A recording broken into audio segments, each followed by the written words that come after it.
Doctor ইউনূসের মন্তব্যের পর ১১ দলীয় জোট ও জামায়াতের রাজপথ কাঁপানোর ঘোষণা। রুমিন ফারহানা, যেভাবে ক্ষমতায় এসেছে তারেক রহমান। ডাকাতির অকাট্য প্রমাণ নিয়ে মাঠে জামায়াত। ঢাকা ১৩ সহ ৭০ আসনে জালিয়াতির অভিযোগে উত্তাল বাংলাদেশের রাজনীতি। সবশেষে দেখবেন গণভোট ও সংবিধান সংস্কার শপথ নিয়ে বিএনপিকে যে কঠোর বার্তা দিলেন সেনাপ্রধান ওয়াকার। ডক্টর ইউনূস স্পষ্টভাবে জানিয়েছেন যে গত নির্বাচন মোটেও সুষ্ঠু হয়নি এবং এর ফলে পুনরায় নির্বাচন আয়োজনের প্রয়োজনীয়তা দেখা দিয়েছে। বাংলাদেশের রাজনীতিতে বর্তমানে এক গভীর সংকটের সৃষ্টি হয়েছে, যেখানে গত ১২ ফেব্রুয়ারি বৃহস্পতিবার অনুষ্ঠিত জাতীয় সংসদ নির্বাচনের বৈধতা নিয়ে বড় ধরনের প্রশ্ন উঠেছে। ১১ দলীয় জোট এবং জামায়াতে ইসলামী সরাসরি অভিযোগ তুলেছে যে ভোটদান প্রক্রিয়া মোটামুটি শান্তিপূর্ণভাবে শেষ হলেও আসল কারচুপি ও জালিয়াতি হয়েছে ভোট গণনার পর্যায়ে। তাদের দাবি অনুযায়ী সাধারণ মানুষ স্বতঃস্ফূর্তভাবে জামায়াত ও তাদের জোটভুক্ত প্রার্থীদের ভোটাধিকার প্রয়োগ করলেও গণনার সময় অত্যন্ত সুপরিকল্পিতভাবে সেই ভোটগুলো কমিয়ে দেখানো হয়েছে এবং বিপরীতে বিএনপি প্রার্থীদের ভোট বাড়িয়ে ফলাফল ঘোষণা করা হয়েছে। ফলে এই নির্বাচনী ফলাফল কোনোভাবেই প্রকৃত জনমতের প্রতিফলন নয়, বরং এটি একটি সাজানো ও কারচুপিপূর্ণ প্রহসন মাত্র।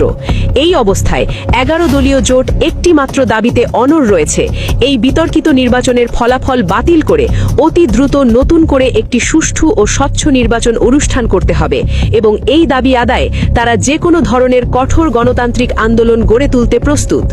গতকাল এক গুরুত্বপূর্ণ সংবাদ সম্মেলনে জামায়াতে ইসলামীর আমির ডক্টর শফিকুর রহমান নির্বাচনের গ্রহণযোগ্যতা নিয়ে কঠোর সমালোচনা করেছেন। তিনি দাবি করেন যে জামায়াত ও তাদের জোটের হাতে এমন অকাট্য প্রমাণ রয়েছে যা দিয়ে প্রমাণ করা সম্ভব কিভাবে সুপরিকল্পিতভাবে ভোট চুরি করা হয়েছে। বিশেষ করে তিনি ঢাকা ১৩ নম্বর আসনের কথা উল্লেখ করেন, যেখানে খেলাফত মজলিসের মহাসচিব মামুনুল হককে মাত্র ৩,৭১২ ভোটের ব্যবধানে পরাজিত দেখানো হয়েছে।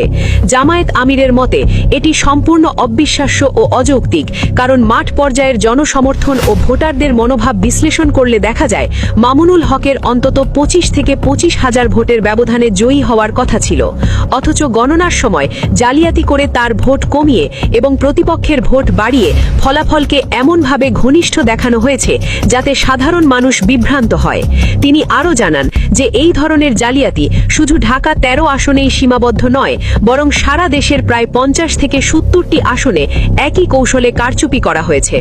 জোটের কাছে বিভিন্ন কেন্দ্রের ভিডিও ফুটেজ, ছবি এবং সাধারণ ভোটারদের জবানবন্দি রয়েছে, যারা সরাসরি জামায়াতকে ভোট দিয়েছে কিন্তু ফলাফলে তা প্রতিফলিত হয়নি।